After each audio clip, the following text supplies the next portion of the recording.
listening to the podcast Advertising Playbook, your resource to better understand and execute successful podcast ad campaigns. Hello and welcome to the podcast Advertising Playbook. I'm your host, Heather Osgood. Today, I am joined by Steve Rock. Steve is partner and chief creative officer at Good Kids. Steve, welcome to the program. Hey, thanks so much for having me. So, Steve, how did you get into the marketing space?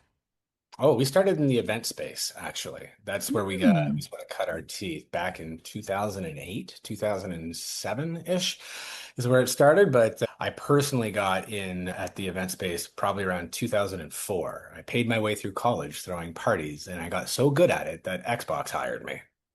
That's awesome. So, what kind of parties were you throwing? Oh, everything from your classic Animal House toga parties to just fun themed events like Motown or a 2000s theme party, 90s video dance parties, all kinds of things. And we were raising money for charity, and then brands started to get involved, and Xbox hired me to do it, and then Nintendo hired me from Xbox. It got busy pretty fast, and turns out I had a knack for connecting people, and it expanded beyond just the event world into advertising, into marketing, into really just brand positioning. Nice. That's really impressive. And I should know this, but did you have a formal education in marketing or were you just naturally a good marketer? I did. I went to school for business and I got a BA. Then from there, I just took a couple of specialized courses. But I think if anything, I was taught by the actual act of doing, and I found joy Yeah. in that. Yeah. Yeah. Yeah. That's awesome. And then you founded Good Kids about 10 years ago, right? Yeah, about that. So I started with a partner and then I became like the sole lead of the company. We really just built ourselves out of that event space, turned it into brand activations and specialized galas, premieres, openings, that kind of thing. And the funny thing about events is that it has all the collateral that goes into it. You have to build photography, compelling copy. There's a video both to get attention, ticketing, marketing, advertising in that space, plus the recap of that. Then if we're turning that into a series, or if it's for a brand, there has to be fabrication involved. There needs to be some elements of how the brand comes across. So we became very good through a series of trial by fires. Mhm. Uh, that really positioned Good Kids as a creative agency, full service, that allowed us to build content strategy and advertising collateral for brands that want to move fast and make noise. So the business naturally grew through that to incorporate smart strategy, building on what works, cutting apart the fat from the lean muscle of what we wanted to use. And we really focused in on that youth market, building culturally driven ideas that position brands to the front. Now we're even continually growing in AI to become even leaner, but ultimately keep that human angle. Because at the end, I Mhm. don't think we're just an advertising agency. I think we're an experience agency at heart still. We just Mhm. shape brands on how they're publicly perceived or experienced, whether that be through a screen, out of home advertising, or in real life. Yeah, I love that. So, one of the things that I always feel is so important that I do believe is really challenging for newer companies, right? Is this brand recognition. And if you have a company that has a very established brand, and I remember, gosh, at one point I was talking to Match.com. This has been many years ago now, probably like 8 years ago. And I said, kind of what level of brand recognition do you have? And they said, well, we're at like 98%. So, I mean, that means if you stop essentially anybody on the street and say, like, what do you think of Match.com? No one's going to say, what's Match.com? I've never heard of them, right? But there are lots and lots of people who have never heard of startup companies all the time. And when we think about branding kind of in the, I guess, context of advertising, if I've never heard of a company before and I hear an ad for them, I could be really interested in the product, right? Like it could be like, oh yeah, that's something I'm interested in. It could be something that I need, so maybe it's going to pique my interest. But if I've never heard of that company before, it's going to be really difficult for me as a consumer to act on that. And so I guess I'm curious, what is the value of brand recognition, and how does a smaller company kind of build that recognition so that they can grow and scale their marketing? Oh, that's a good one. I find that taking a human approach to most things is the easiest way to get clear. So I'll start with the short answer to your question. I've said it before, I'll say it again, I'll yell it from the mountaintops. Clarity beats clever any day of the week. So Love it. you can, you can position yourself in industry terms. You could say, "Oh, we're a fast-moving consumer good focused to a certain demographic, an age range, or like a psychographic that you're trying to target." That's wonderful if you're speaking to a distributor. That's the language of business. But if you're advertising, the clearer you are about what you do, who you do it with, what problems you solve, and you can do that in conversational, like grade five English, that is so much better and clearly communicates it. There's a classic Einstein line where he says that if you can't clearly communicate what you do to a child, you do not know what you do.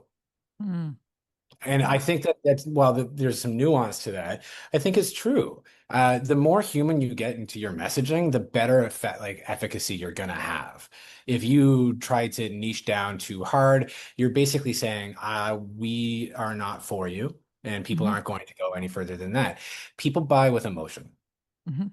That's it. You can just you can use logic and you can tell people what you do and why it's specific, and you can really focus on the features of your product. Oh, we're the fastest, or we're the shortest, or the lightest, or we're the cheapest. All of those are fine, but if Hmm. you're not focusing on the benefit of like what do I get when I open up my wallet, if you're not saving me time, if Hmm. you are not shortening the distance between where I am and where I want to be, if you are not removing a pain from my life, like we do all the accounting for you, you never have to look at a spreadsheet. We make it easy. You get the maximum return. And or if you are not saying, hey, we offer surety, right? A financial planner or something of that nature. Like you invest with us, we'll double your money. Like those are very easy to understand value props.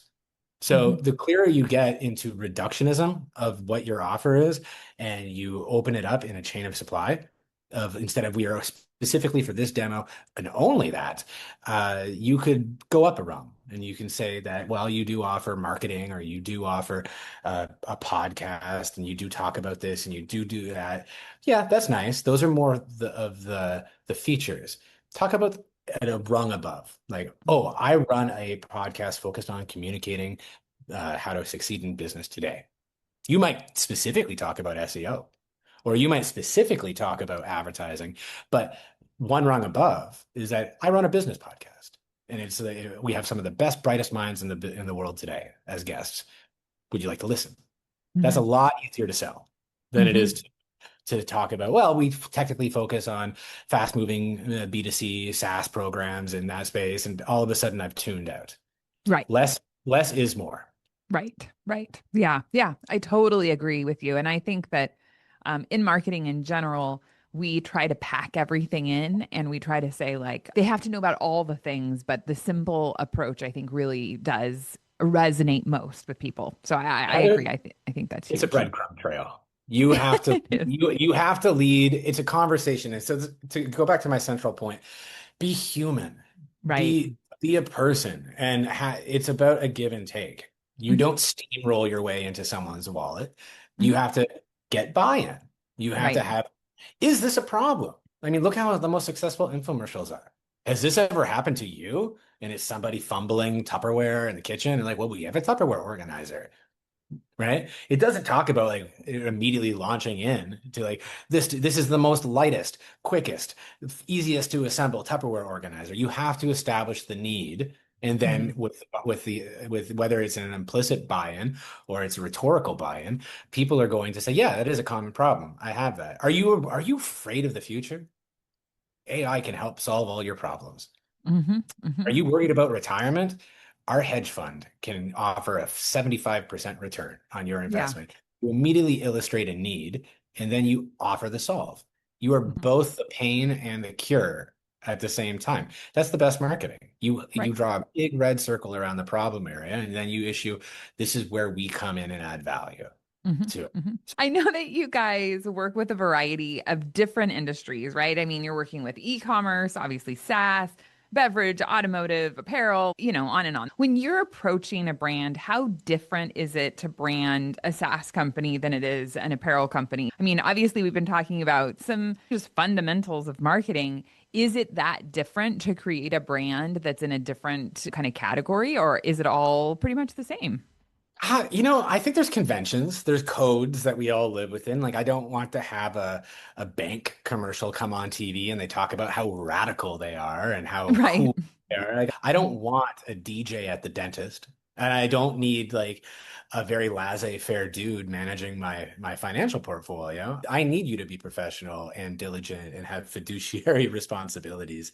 So I do believe that there are certain things in place, but no, I think everything's on the table.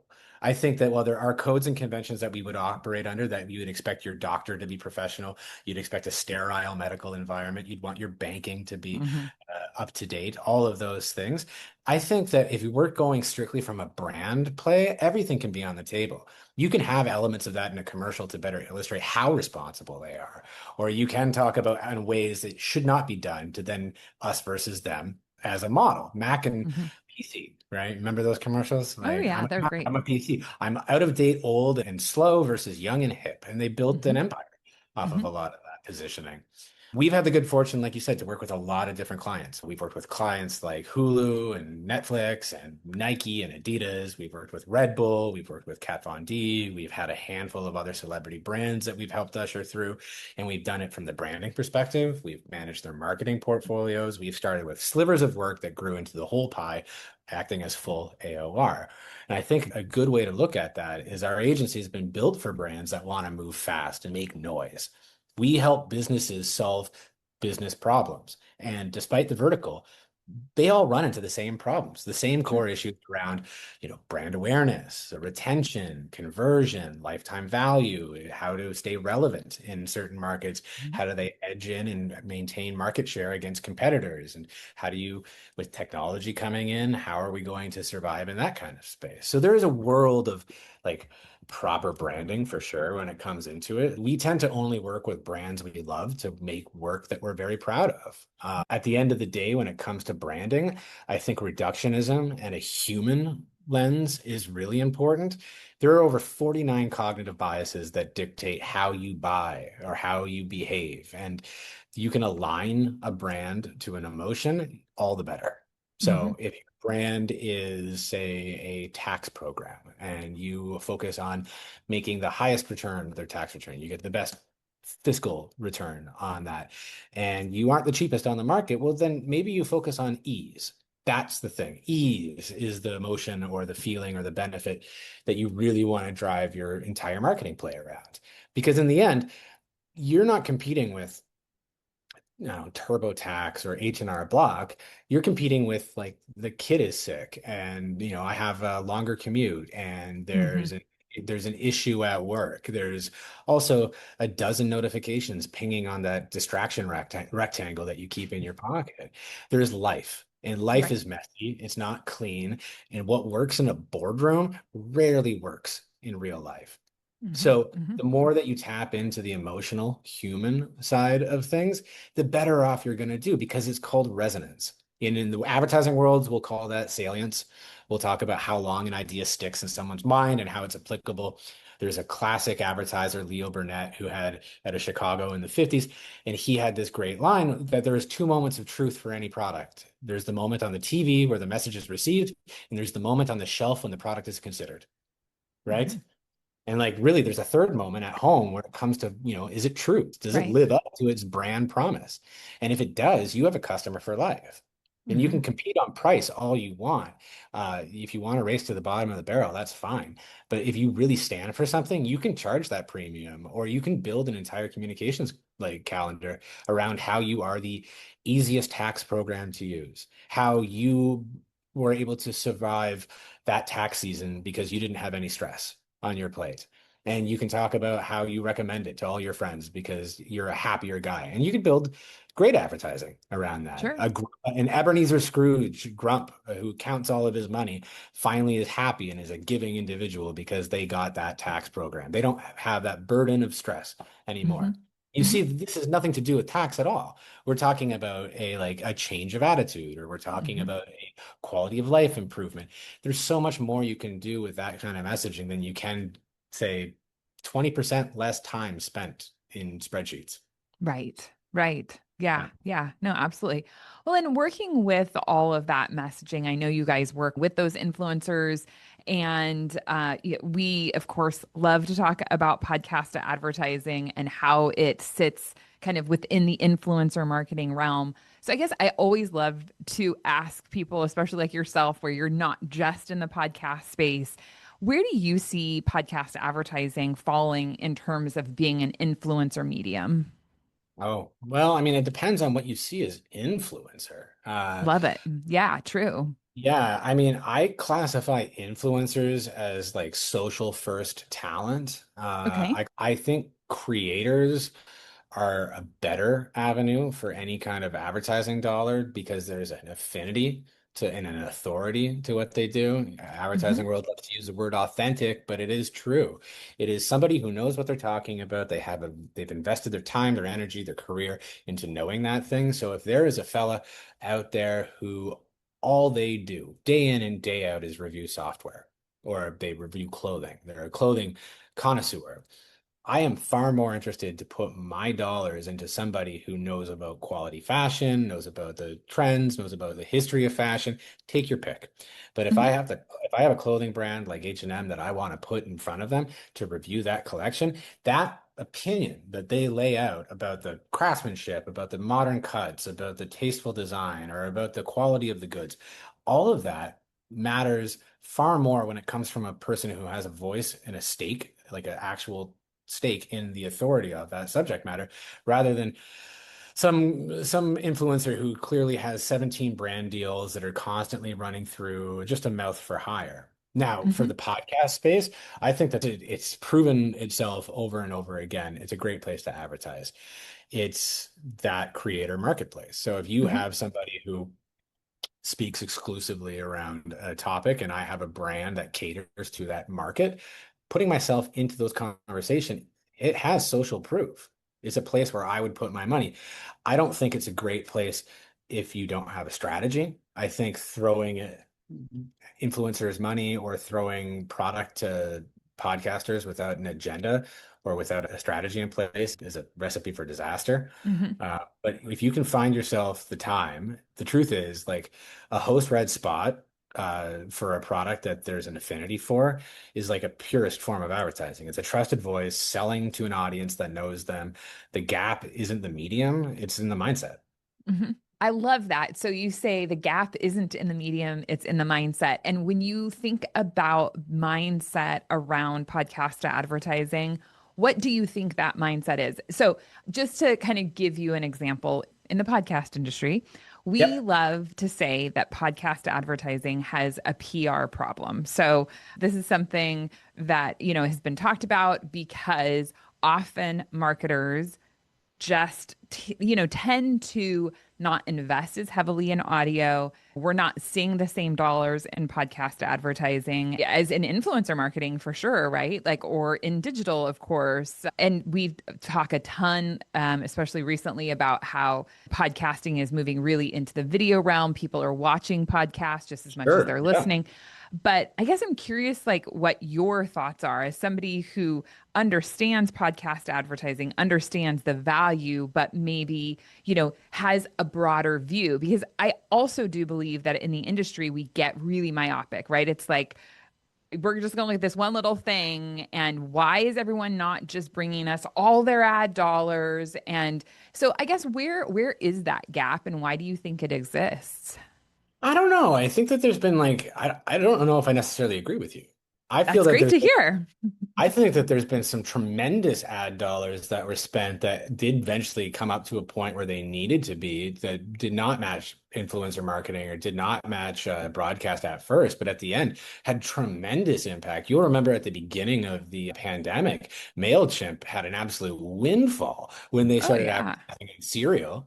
And when that true crime kind of podcast came out, or at least like a whodunit mystery level of what cereal was, I can tell you, I don't remember the entire story arc of Serial, but I do remember that MailChimp was up front and present on every single one. And They were. it made me consider it. I can recall the salience of like Me Undies being Hmm. put on certain things. There are massive podcast networks that are commanding huge upfront investment from advertisers or agency alike.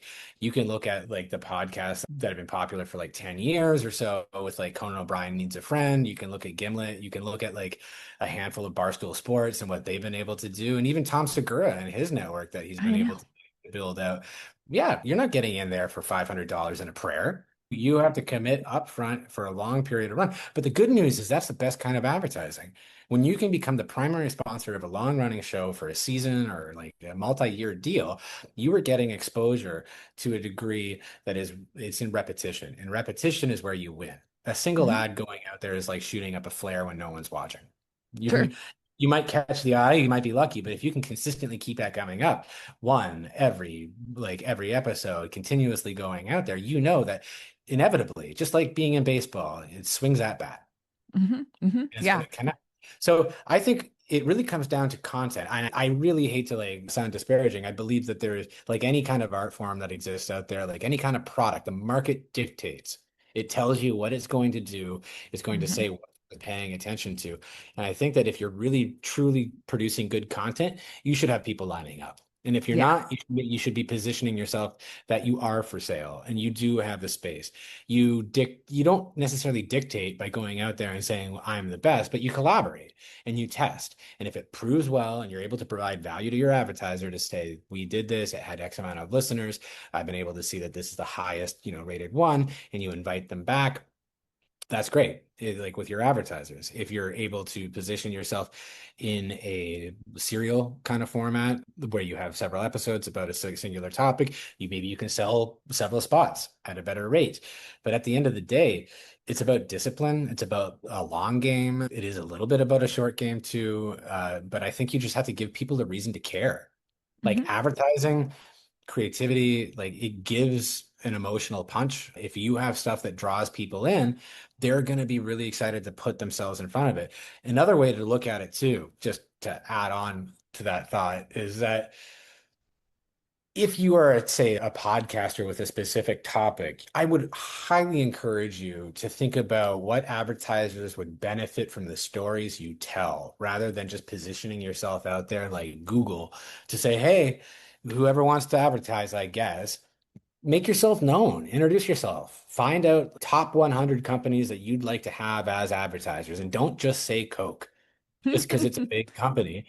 Don't say it's McDonald's because they Right. have money to burn and I can charge 500,000. Don't overvaluate yourself. Take a look at your listener base. Look at Hmm.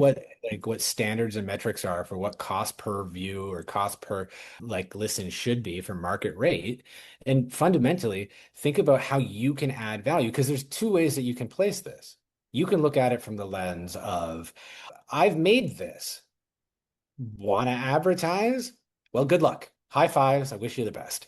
That's not going to go. Every day we get dozens of like creators or dozens of advertising professionals who message us on our Good Kids LinkedIn or email us in our inbox.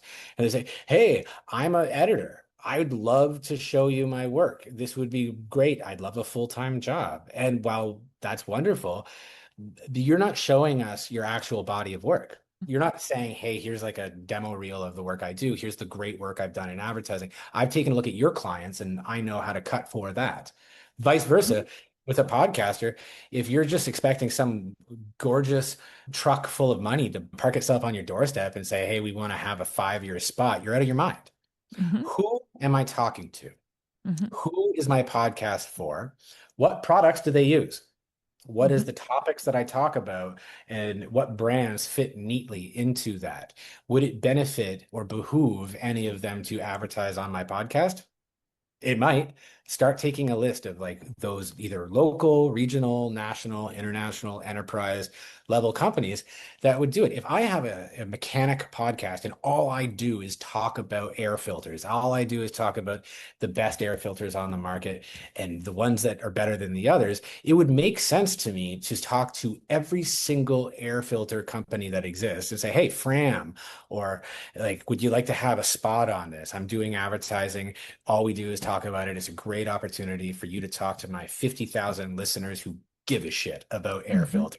Hmm. Then offer a discount code to get 20% off that. And you can see immediate ROI as an advertiser. They use Right. that discount code. They used Heather 20 and got Right.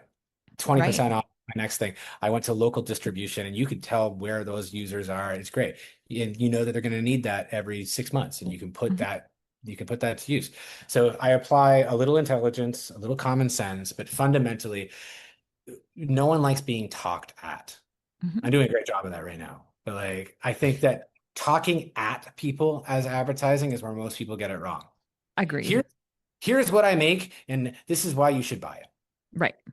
That's Right. okay. That's great, but it's going to fall flat. The more bridge building you try to do to say, like, I give a shit about air filters and I care about getting the most out of my engine and my fuel economy. I've been a 20-year long career of being a field mechanic for the Air Force, running F1 circuits, and I know cars inside and out. And I can tell you without a shadow of my doubt or of a doubt that Fram is the best air filter that money can buy.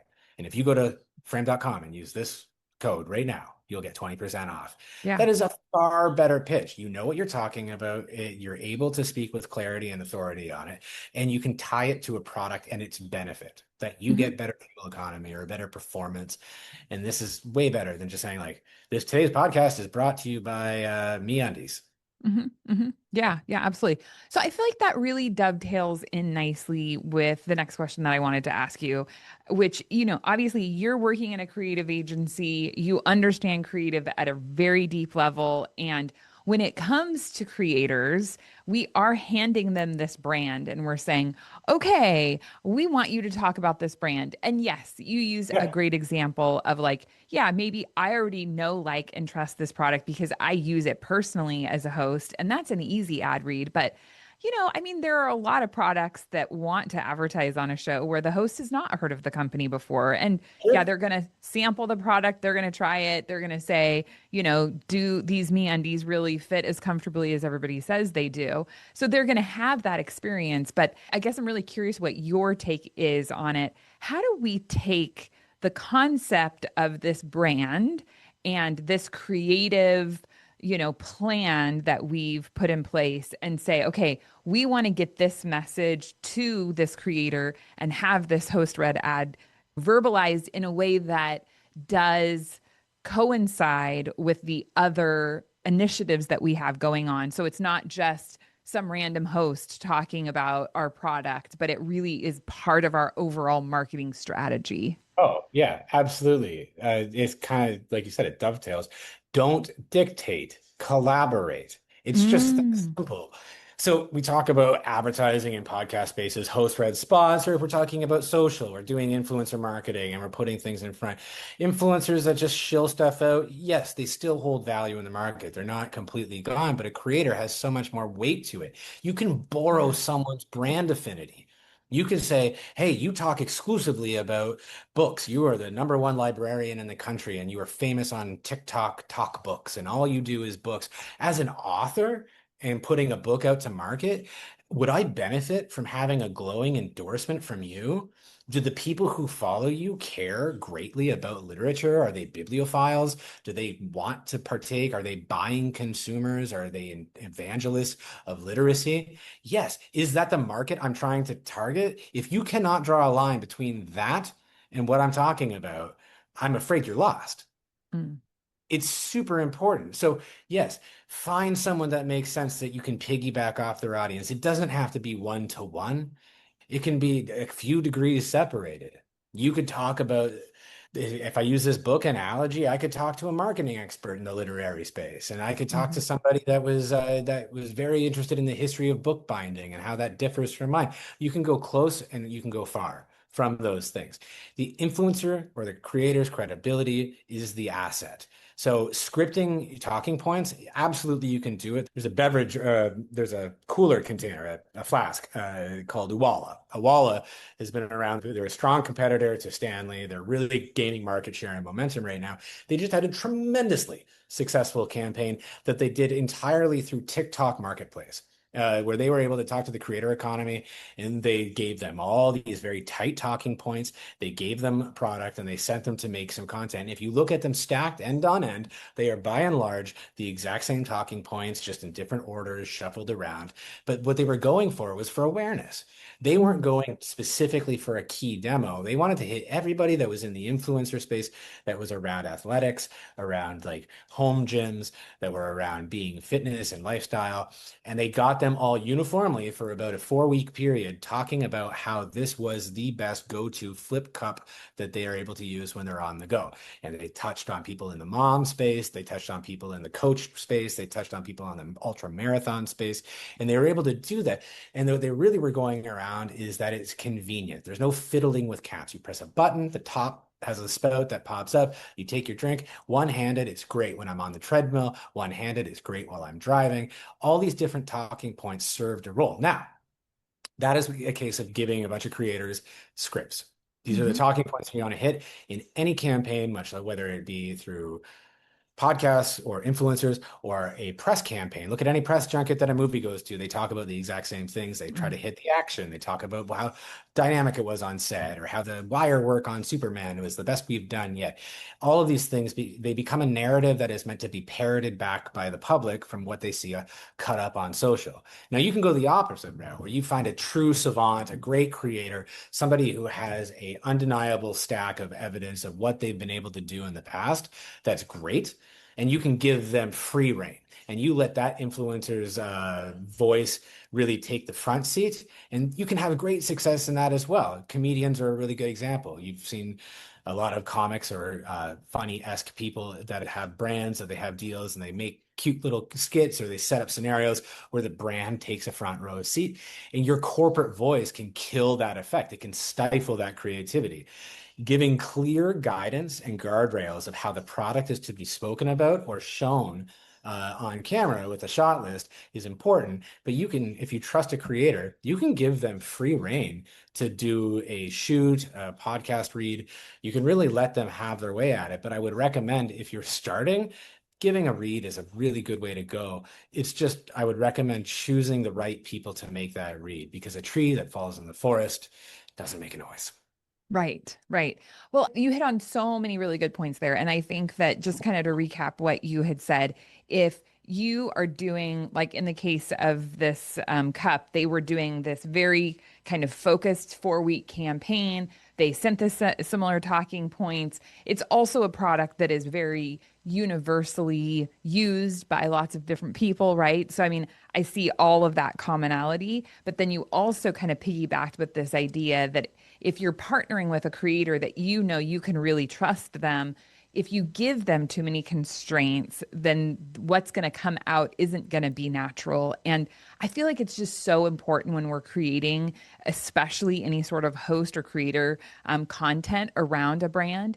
They know their audience and they know their content type. And if you have them create something that is so out of line with the content that they normally create, their audience is immediately going to hear that they need to shut that down and not listen to it, right? They're going to immediately say, their brain's going to shut off, they're going to move on. And so it's so important to be able to get that creator to create a message that is in the voice that their audience will receive. And that all comes down to selection, right? So if you have a Yes. zany and wild guy, like no one expects Conan O'Brien to do an ad read that is on brand specific and in the clear value prop. You don't buy that. You buy Conan.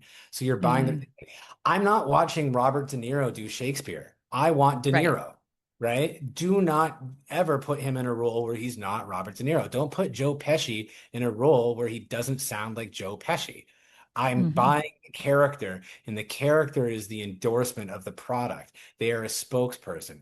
But if you're looking for someone to read it verbatim, like find the person that it sounds natural for them to read it verbatim, Hmm. right? Hmm. And when I say verbatim, I maybe a little looser, right? You allow a little Sure. bit of play and flex. But like I say, you find somebody that is like analogous to your brand. It makes sense. If I'm going to talk about I don't know, uh, Carhartt, for example, classic workwear that lives between streetwear and actual work function.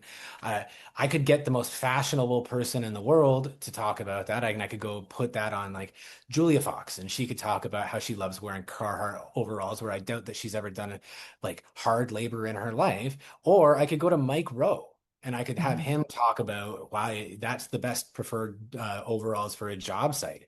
And that's no shade on either of them. I think that they're multifaceted people. However, if you know that that person is known for high fashion and you know that your brand, a fraction of it, appeals to a high fashion crowd, even if it is Mhm. ironic to wear workwear, it makes sense that you have somebody who's a spokesperson in that area talk about why they love it, or they just do a read as you'd like it. Same Mhm. thing like Robin. I'm not going to take Carhartt and expect some guy who's like a white collar 9 to 5 office guy to talk about why he loves it, because Right. it doesn't land squarely in one of the brand's emotional drivers. Yeah. Yeah. You need to get clear on like what market share you're playing for and think Mhm. about who can help really lift your brand perception in those spaces. So if Mhm. it's strictly in podcasts and you have a topic that you speak to, or you have guests on that podcast that are CEOs, and all I do is I interview CEOs like Stephen Bartlett. Well, it would make a great deal of sense to have enterprise grade SaaS software advertise on my site, because the people who make decisions around that are in the C-suite around what a whole operation is going to use. I don't think gardening tools is a really good place to advertise on like Diary of a CEO. Mhm. Yeah. Like Yeah. it's Totally agree. the brand doesn't make sense. But if you can find a series of 12 very popular podcasts that are all around gardening, home improvement, weekend warrior kind of stuff, well, that's a great place for my Miracle Grow ad. Hmm. Hmm. Yeah. Yeah. Yeah. No, absolutely. Well, Steve, I know that we need to start wrapping it up here, but I have to talk to you about AI because, we can't do anything without talking about AI these days. But I'm really intrigued by AI for lots and lots of reasons. But when I think about it from a marketing perspective, I I don't know exactly where we're headed, right? There's so many different ways that we can use AI. We can use AI for creative. We can use AI, to execute on things for us. Like we can use it as a tool. But what is really intriguing to me is that when we think about marketing and when we think about branding, when we think about all of these different efforts that, all of us in this industry have built our careers around, it's this idea of how do we create awareness and interest to lead to sales. And if, as a consumer, I can now go onto a platform like ChatGPT and say, I need this product, tell me what to buy.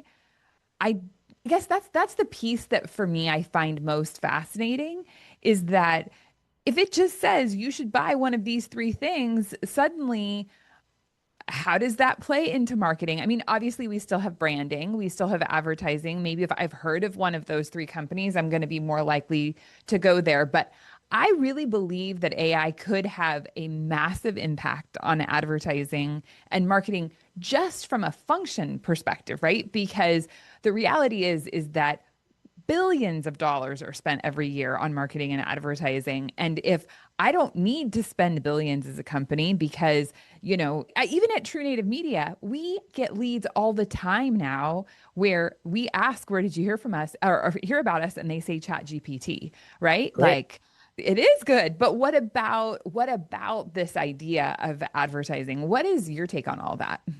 Oh, I mean, that's $1 million question. Everybody's been Sure. feeling the pinch over the last 3 years since 2022, really, when ChatGPT came into like the cultural lexicon. AI it's been moving so fast. We used to have a 6 month like new technology adoption curve as a culture, right? Hmm. Something new would come along. It would take us about 6 months to get used to it, and that would be the status quo for about a year.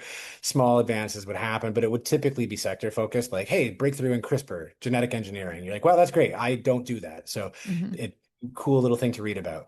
Now we're seeing stuff that is entirely agnostic to whatever industry you're in. We're finding that it can spit out great copy, good enough. It can do strategy at a decent level.